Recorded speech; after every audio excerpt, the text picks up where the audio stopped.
BackChat Basketball Show back again with a very special episode. No Greg Hire with me today, no Ben Mallis, but we've got a guy who has, I don't know, one of the best nicknames in sporting business, I reckon. I don't know if he's still going by it at the moment. Ryan Broekhoff, thanks for joining us today. How's it over in Melbourne for you at the moment? Yeah, thanks for having me on. It's a bit of sun out, which is nice. Had some heavy downpours, but it's always a little bit better when the sun's out. Yeah, for sure. So the nickname, I'll just start with that. I'm a Mavs fan, so I followed you quite closely. You're one of my all-time favorite Mavs players. The Australian thing helps a lot with that. Mm. You went by sort of Ryan from accounting and the accountant. You've just taken the glasses off. I have. I knew it was coming, so I thought I'd take it off. Do you still get that a little bit, the Ryan from accounting thing? Every now and then on Twitter, something would be like your favorite random Mavs player or something, and people would tag Ryan the accountant. So that's about it. But it never really translated back here to Australia. Yeah. I was known as Rowdy for such a long time as my other nickname. So yeah, it's kind of the default one back here in Australia. Rowdy's also very good. I just have Dan, so nothing special easy. about that. Yeah. But yeah, it's easy. First question I always ask people, we're going to talk a little bit about your basketball journey, your massive poster dunk on Joel Embiid. We can cover all of that. But first, I want to hear about your greatest sporting achievement, but not on the basketball court. So you've done a lot of great things there, but I know you've played other sports. It can be, under nines, it can be whatever. But the greatest thing you've done outside of the basketball court? Oh, Lightning Premiership footy, grade 6, Patterson Lakes Primary School. Love my footy. Shout to them. Shout out. Loved my footy growing up. Played a season and a half of actual competitive footy and then some school footy. But got so busy, I guess, by that 14-year-old mark with basketball and really dedicated to that I kind of had to pick from early age. And I was always pretty tall and didn't have the right frame for footy, pretty skinny. So just sort of settled on basketball, but a handy centre half forward, a pinch hit in the ruck. Nice. That's good. We could use that over at West Coast at the moment. There's about 75 injuries, so they need someone who can pinch hit the ruck and go forward. So, I know there we go. You're currently not signed to an NBL team, so maybe that's why. Maybe you're in chats with the West Coast Eagles or something. Do you follow the AFL? I do. The AFL at the moment? I'm a big Geelong supporter, so yes, it's been a great period of time. Since for the last 15 years have been pretty good. You're lucky. But it's funnily enough, I actually a long time ago, 10 odd years ago, I went down to Geelong and had a little bit of a look around, and went down to Richmond as well, and had a little bit of a look around, and that Category B rookie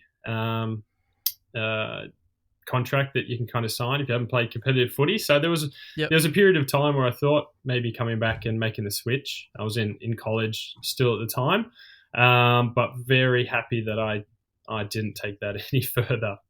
Yeah, I think you made the right call, but who knows what could have been. It's a nice thing to always have in your back pocket as something that you could have done. The Scott Pendlebury always talks.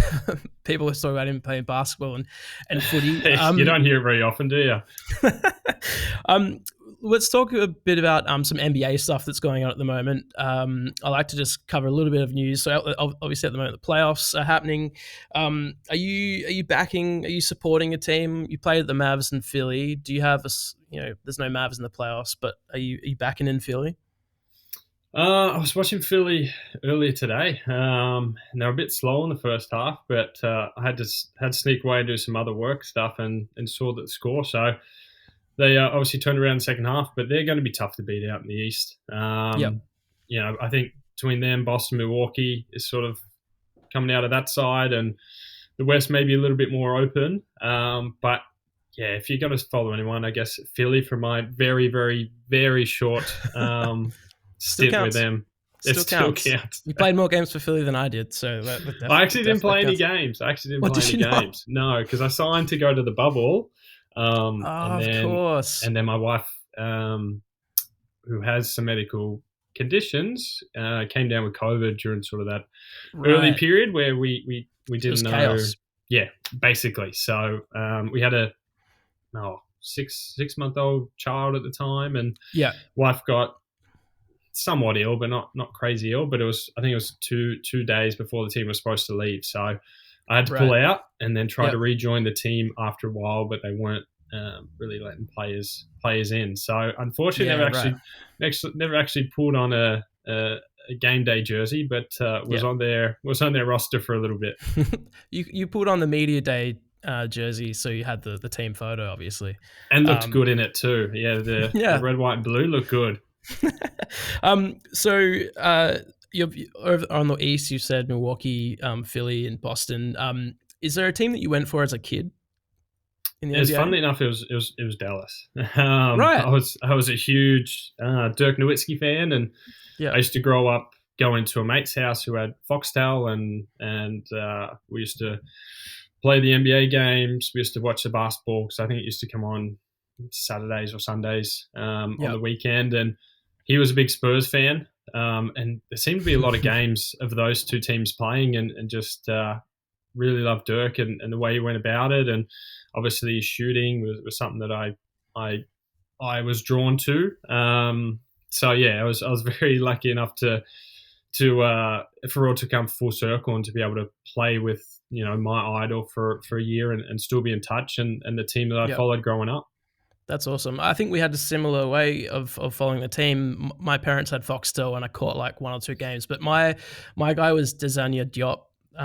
I just loved him, and I actually hated Dirk early days. I don't know why, but I just hated. Cancel this. Let's cut this off. All right, thanks. But then after like a season, I was like in. Like he's now my all-time favorite athlete, absolute legend. So, but yeah, Diop was the guy that got me into the Mavs, which is, I don't know, who would have thought? Who would have thought? But we're here now. What was your favorite city to play in while you were there? Good question. Obviously, I think going to Madison Square Garden for the first time and playing. There's no atmosphere quite like it. There's no history quite like it. I think from a basketball purist perspective, that's the Mecca of basketball. So that was pretty special going in there the first time. Trying to think. I think I had career high in Golden State, so that's always a good gym. But look, all the facilities over there in the States are, elite level and amazing facilities. And, I remember Utah felt like the fans were right on top of you in their arena, and they were always so loud. There was different challenges and different positives to each arena. But, Madison Square Garden, I think just where it is, and the history behind it was probably my favorite. Yeah, nice.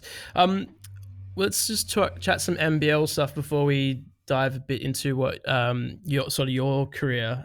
So a lot of movement right now. It's NBL off season. There has been some big names moving around. So Luke Travers has been a big name for us over here in Perth. Rockingham guy who's sort of come through, and now recently, as of yesterday, just signed with Melbourne United. What would that be like for him? I mean, there's so much pressure and so much chatter around him, and he's still so young. I mean, for anyone, free agency must be a difficult time if you're not signed. But for someone like that, what would sort of he be going through at the moment? Oh, he'd be going through some nerves, obviously making the big move, but excitement. I think his thought or his plan is that he'll probably have some more opportunities with his ball in hand and be able to sort of showcase himself and work on some skills that during the games that he may not get to in Perth. You've got Bryce Cotton and you had the Webster brothers last season and so many great players, but high usage players as well, where he may be able to have a little bit more of the keys to the car and sort of show off his talent as well. And his goal, if it's not what should be, getting to the NBA. He was drafted So it's all about him just trying to express himself and find the best path for him to get to the next level. And that's what you want from, the young talent coming through to continue to strive and find ways to push themselves. And it'd be hard, obviously, for Perth to lose him and such a young talent. But my thought is, it's whatever's best for the player and whatever's going to be best to catapult them to the next stage of their career. Yeah, for sure. No, I think Perth. I think a lot of Perth fans just do love Luke Travers and want the best for him. So I'm sure he'll get a lot of cheers when he comes back. I don't think it'll be one of those sort of things where a player comes back and everyone boos. Well, I hope not anyway, because it's just good to see what he's doing and flourishing, and hopefully eventually gets to the NBA. What about for yourself? So you've had is it 2 seasons with Phoenix? Coming into a time now where you're not signed, what is that like for you? What's the juggle like? And, is it a nervous time, or are you just comfortable with where you're at? Yeah, it's sort of a new stage. I haven't really been, I guess, a free agent for my entire career, except for the period between the Mavs and Philly. So yeah, I guess 2.5 seasons if you count sort of that half year. Yep. But I'm just focusing on things outside of, I guess, basketball. I've got a business starting up, and my wife's pregnant with our second child, and it's just been nice to get away from basketball as sort of a focus playing wise, and more into sort of life outside of there. So just sort of working through some stuff, taking my time. I see all the movement, but I'm pretty comfortable with where I am, and we'll just see what happens. Are you one of those guys that once the season's over, you just don't want to see a basketball for a while? Do you try to completely get away from it, or are you just hooping through? It might be like a week break, something like that. It's usually pretty short. Yeah. I always found it was easier to stay in shape than to get in shape. So especially with shooting and skill work, the off season is the best time to work on a lot of that stuff and develop different skills. So I don't like to waste too much time. If there's any niggling injuries or things like that, obviously that changes stuff. But this is our job. This is what we get paid to do, and I think it's although the season's fairly short, I think it's a full-time, full year-round job that we've got to dedicate ourselves to. And how are you feeling at the moment? You had a bit of injury last season. Are you ready to go now, or are you still dealing with a bit of that? No, body's feeling a lot better. It's been a frustrating, I guess, couple of years with just lots of niggling things and a few, I guess, non-basketball really common injuries with a broken eye socket and a shoulder thing as well. So, and then all the soft tissue stuff that's been sort of hampering any momentum I've been able to build. So it's been a little bit frustrating, but spent a lot of time since the season finished working on the body and making sure it's healthy and up and running. So feeling really good, really refreshed, really healthy, no niggles, no sort of lasting worries with any of that stuff. Yeah, nice. Broken eye socket must be. It sounds brutal. Is it like one of those really painful injuries? I mean, I don't even know, because you can't really do anything, right? It's just don't touch it. Yeah, it's the impact was a lot of it was through my actual eye as well. So that was more like painful thing. You get poked in the eye, and the biggest man will drop to his knees. But that was the more painful thing. I guess the more scary bit. Just with the impact, it's sort of the eyes were dilated differently, like they were different sort of sizes, the pupils, and a few other little things. So that was more of a scary part. But that's why I rocked the goggles for a little bit. Not my best look, and those things were really annoying because 2 seconds in, they were fogging up and full of sweat. Yeah, that's what I was going to say. It must get fogged up with I put my glasses on a hot day and it gets fogged up. Yeah, it was terrible. So I spent half the time just fiddling with it anyway. But it was sort of a little bit of a scary one. And there was the reason for the goggles is, further impact before it kind of healed. It could lead to some permanent stuff and things like that. So that was probably the most scariest injury actually I've had. So happy to be through Yeah. that. But yeah, injuries just they take their toll. Yeah. What was your time at? I'm not going to say the full name of the university. I'm just going to say Valpo because I feel like I'm gonna butcher it. Butcher it, yeah. Well, what is it? Say it properly for me. Valparaiso. Valparaiso. Sounds very fancy. It Out, does. out in Indiana. What was that like going from Victoria to Indiana? I imagine that's a bit of a shift. Very much so. I think I went for my visit. I don't know what time of the year was, but there definitely wasn't snow around. So, you get there in late August, which is kind of the end of the summer. You got a month or two of all right weather, and then dumped on with snow, and it was definitely a first, definitely a change in that regard.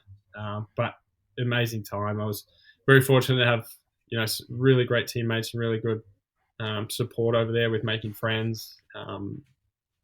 Still friends that I keep to this day. So that's I think for me was the biggest part, making sure that I felt comfortable and being able to it's always hard being away from home at a young age and feeling homesick and all those, but you're able to make friends and real friends, true friends. I'd go to teammates' place any holidays, Christmases, whatever it was. So making me feel like part of the family was huge for me, and basketball I knew was going to be a work in progress. I had no expectations on where I would start in sort of the pecking order. I didn't think I was going to be a starter. They didn't sort of promise any minutes that I would be getting. It was kind of, you get in here, you work hard, you show us what you can do, and we'll see where it goes from there. Yeah, that's nice. One of when you're a kid playing sport, whether it's footy or basketball or whatever, like you always do that thing where you do like a countdown and you go for the game-winning shot. It's like a lifelong kid, a thing you do as a kid. You just like could be the best thing ever. You actually got to live that in college. I watched the video just before. Pretty awesome moment in your career, like everyone getting up and about. What was that like? Do you still remember that moment pretty vividly? Absolutely, because it always pops up on social media around that period of time as a memory, and I get to relive it every year. It's it's something special. As you said, every kid, I think, in his backyard or wherever he is, practices his game-winning shots, and they're very, I guess, rare to actually get that opportunity. And on a big stage, it was very much a dream come true, and something I look back on with fondness, and will show my kids when they get a little bit older and understand. And yeah, your old man was all right. I'm sure you've showed your 3.5-year-old it, like whether or not they fully understand what's going on. I would be showing everyone constantly, just be on my phone lock screen. Just saved, yeah. Yeah, exactly. So you go from Victoria to Indiana, then to Turkey. Mm-hmm. That again, a big jump from like location standpoint. What was that process like going from Indiana to Turkey? Completely different shift again. So at least from Australia to the US, we spoke the same language. I could communicate with people. Here was going to Turkey, first year professional. Coach didn't speak a lot of English, so that was a interesting sort of arrangement, having a translator come across and sort of. I don't think he translated exactly what the coach said because he was pretty fiery. But the message is he translating like mid-game, like calling out, if they're calling like man or something like that? Obviously, you must pick up words eventually, but like, is it during the game and practices he's calling out stuff as well?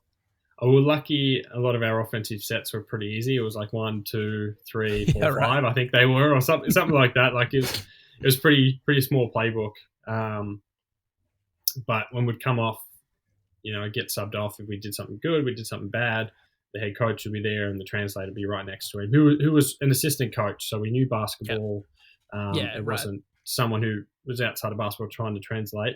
So he just conveyed the message, and usually it was a little bit softer in tone than what the coach would. But you figure it out. And, I feel very fortunate to be able to have been able to go over there at such a young age and play basketball for a living, travel the world, see Europe, Istanbul is a beautiful city. Yeah.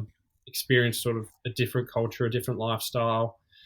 Kind of immerse yourself in that at a young age, and I tried to do as much as I could and see as much as I could. My wife and I now look back and like, we should travel even more. Now we've got kids and stuff. We're all the Yeah. way here in Australia. It's a little bit tougher, but it was an amazing, few years in Turkey and then in Russia after that. Yeah, so I can't imagine many places preparing you better for Russia than Turkey. Hmm. That if you're going from like Australia to Russia, it would be a huge difference. But Turkey, at least, I mean, the weather's not really the same, but at least like being in a really foreign place. What were the crowds like in Russia? They were really supportive. We had really, really good fans in our city, Krasnodar. I'm deliberately not saying them because I don't they're want to difficult. Yeah, don't worry. ruin the names. But we were kind of, the team had been pretty successful in the past and a really good reputation amongst the fans, and they really just supported. Sometimes in English, sometimes in Russian, and we didn't get recognized too much on the street, but whenever we did, it was really positive and smiley and happy and want to take photos. So it was actually a really nice place to play and great support. The weather was a little cold. It sort of reminded me of Indiana to a degree, but my 3 years there, I wouldn't have stayed 3 years if it was terrible. Obviously had ups and downs during that period of time, but I enjoyed my time and it allowed us to travel again. Yeah, for sure. Was the NBA always on your radar while you're in Russia? Is that like I guess there's a few leagues around the world that are pathways to the NBA. I'd say Russia's not the most common one, Mm-hmm. but obviously it got you there. Can you talk us through a little bit of that? I mean, NBA was always in the back of my mind. So I put my name in the draft in 2013 when I came out of college and didn't get selected. Only had a few workouts, which that's how it is. That's how basketball was at that time. It's obviously it was 10 years later, and all this shooting now has become such a focal point. Then maybe that would be a little bit different. But mid-major, school had a decent college career, but wasn't. And speaking with my agent as well, going into it, there wasn't much thought about getting drafted. It's okay if NBA may not be the time now. Let's go over to Europe, and my agent is the same as Joe Ingles, so it was kind of, he sort of showed me that pathway. You go over to Europe and you do really well. You get to some big teams, play EuroLeague, and that's a way to make the jump across to the NBA if that's what your dream is, and it was.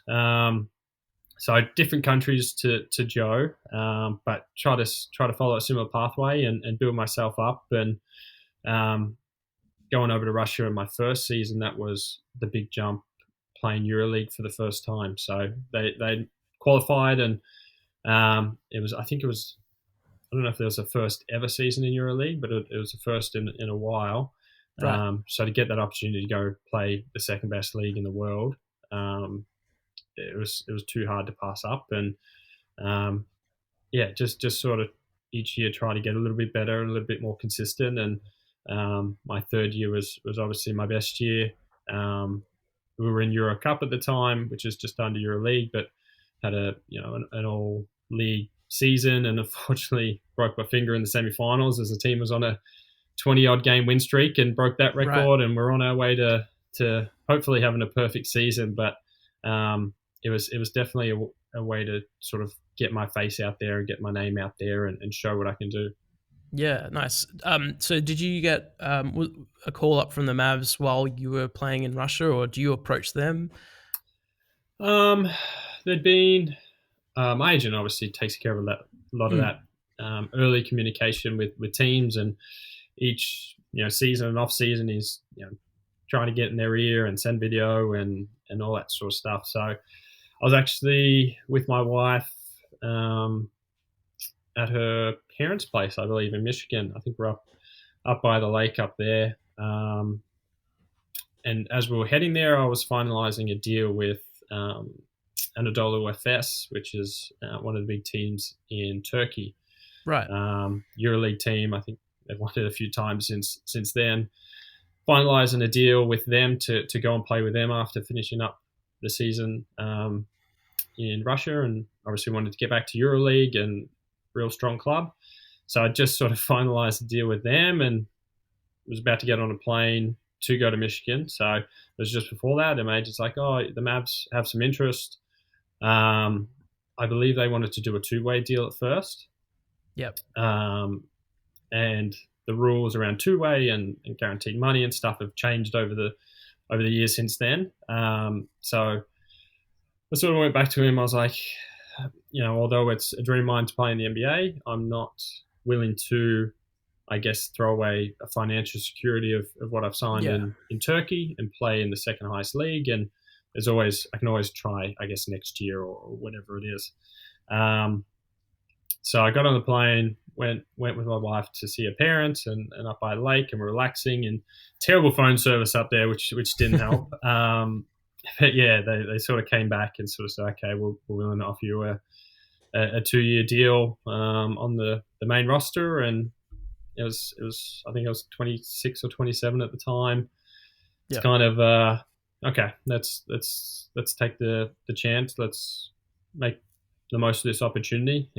Start waiting any longer, and sort of that age starts to creep up a little bit, and teams want young players, youthful players. So yeah, it was an easy decision, but I just signed an FS, so I had to call up the general manager and everything, and to say, sorry, I'm going to have to use one of these outs that you've allowed me to have. Right. But it was sort of the timing of it. I had to make that choice and that jump then. Otherwise, I probably wouldn't have got it. Yeah, that's cool. So you got taken by the Mavs in the same year Luka got drafted. Is that right? So Yes. had you, being around the Euro circles, had you heard much of Luka? Seen, obviously you probably saw highlights and stuff like that because he was playing for a big club. Did you know much about him before teaming up?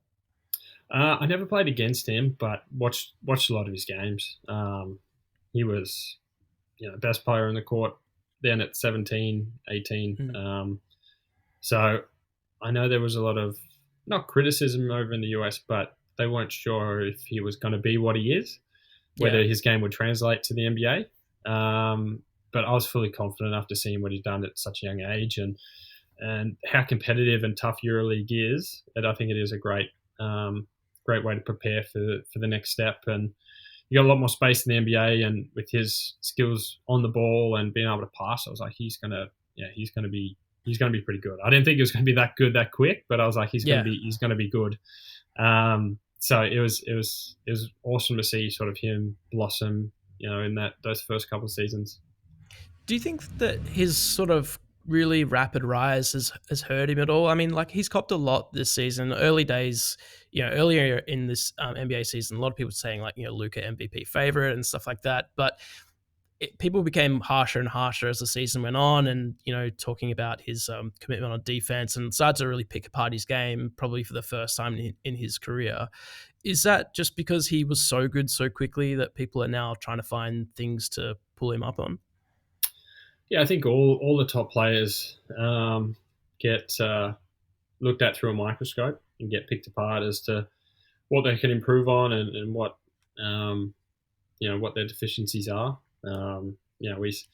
He's been asked to carry so much offensively since he's arrived that to put in that effort offensively, sometimes the men he had to take a few possessions off defensively, and that's not what you want to say as a basketball purist or watching the game, but for him to be able to carry the team offensively and create for everybody, that's what he had to do. And whether he needs to work on his fitness or anything like that, like he's in good physical shape. That's just the body type he is. That's just how he's a big boy. He's not like a scrawny little 22-year-old. Exactly. So if there's any problems, the Mavs would be all on top of it. But yeah, it's obviously, especially this season being such a disappointment for the club, and the big news with the trade and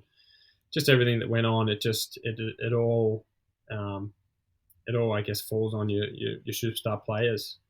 Yeah. Why the team hasn't performed up to well, they make Western Conference Finals last year to missing out on the playoffs, and so yeah, it falls on the best player, which is not always fair, but that comes with being that good.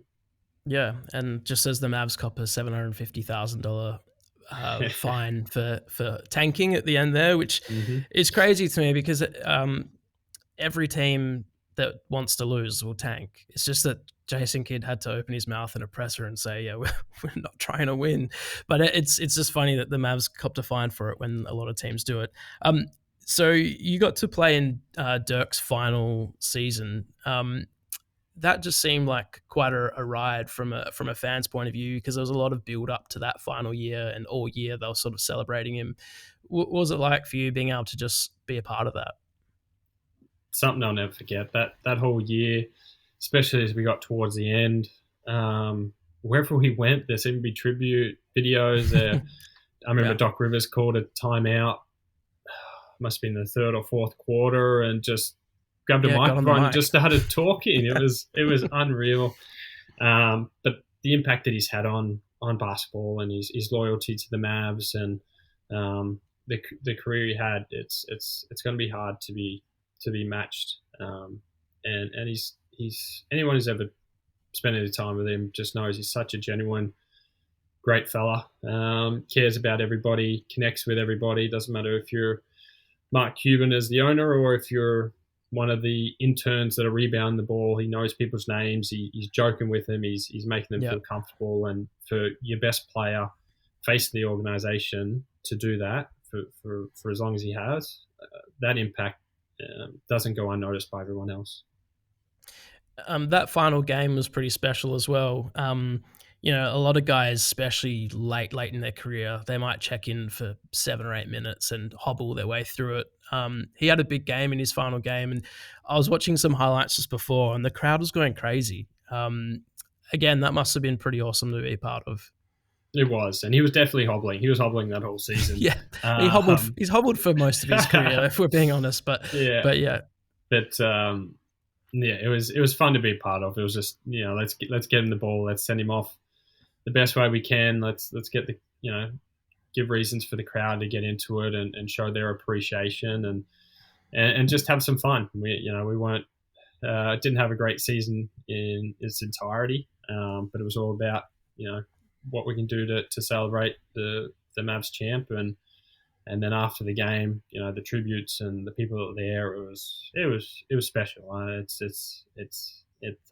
He's that kind of person. He deserves all that.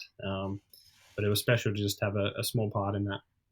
Yeah. So there's some obvious highs for you with being a part of that Mavs team. And then, I imagine one of the hardest things in the sports business is getting the call or a meeting to say you've been waived by a team. Mm-hmm. How does that go for you? Was it like a phone call? Did you see it coming? What was that process like?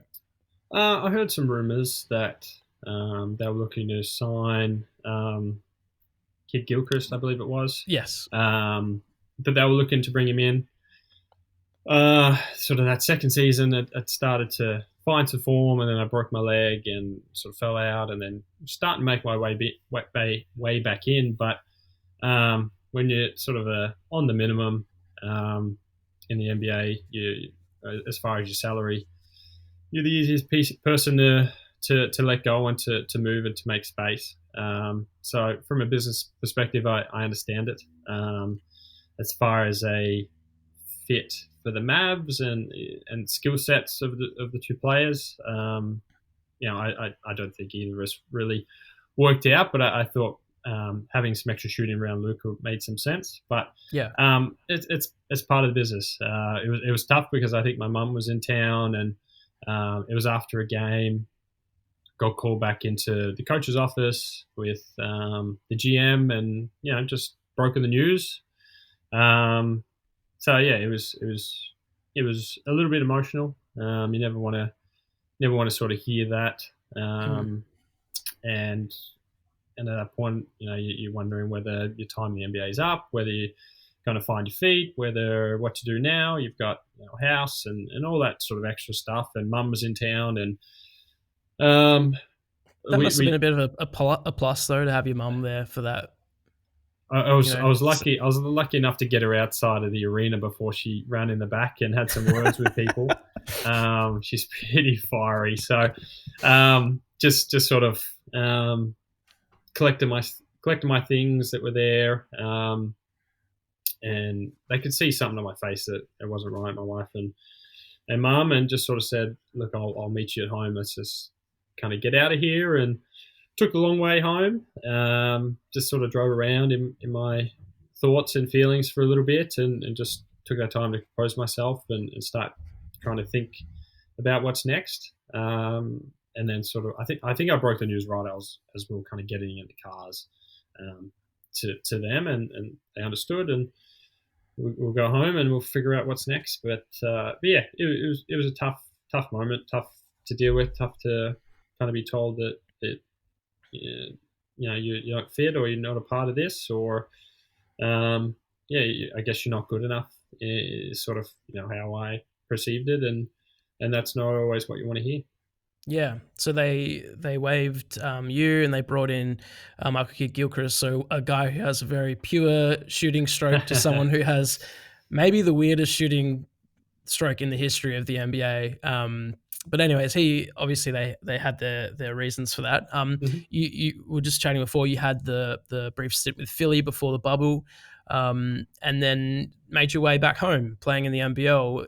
When you start your basketball career as an Australian, is that something that you think at the end that I'd like to come back and play in Australia? Yeah, I think I'm not sure if everyone else a kid or not. I enjoyed going to the NBL and watching games and being around it. But goals were always to pursue it as high as I could, go to the NBA, go to Olympics and all that sort of stuff. I didn't really think too much about retirement. When you're a kid, you don't think it's ever going to end.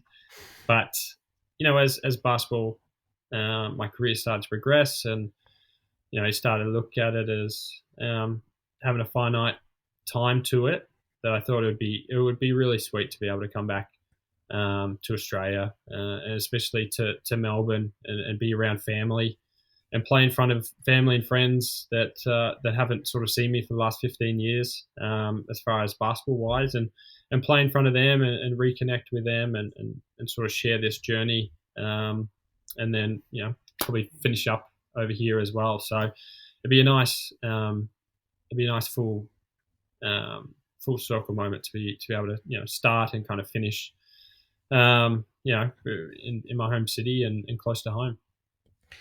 Nice. So we're still a while away from sort of the whole free agency period being over and the season getting underway. So what's the next sort of little while look like for you in terms of keeping shape and,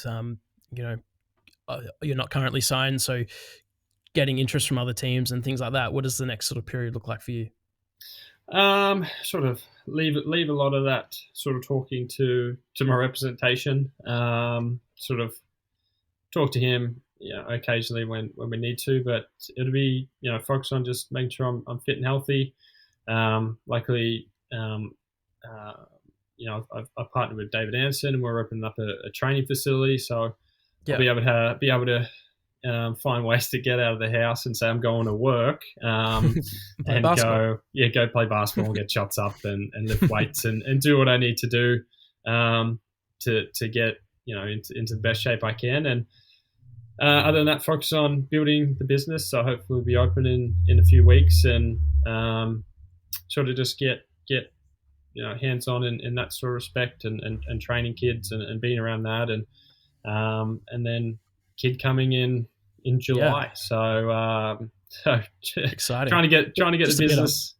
Trying to get the business up and running before that tornado comes and life changes again, and I don't sleep anymore, and all the I joke, but we're really looking forward to it. But it's obviously a big commitment to have another kid. So just focusing on sort of family and the business and take care of myself, and we'll just see what happens after that.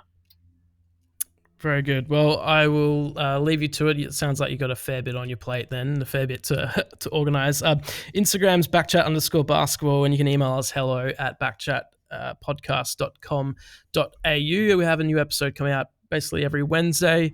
Ryan Broekhoff, thanks for joining us. Rowdy Ryan from accounting. I'm gonna keep trying to push that because I think it's one of the better ones in the game. Please do. Thanks for having me on, mate.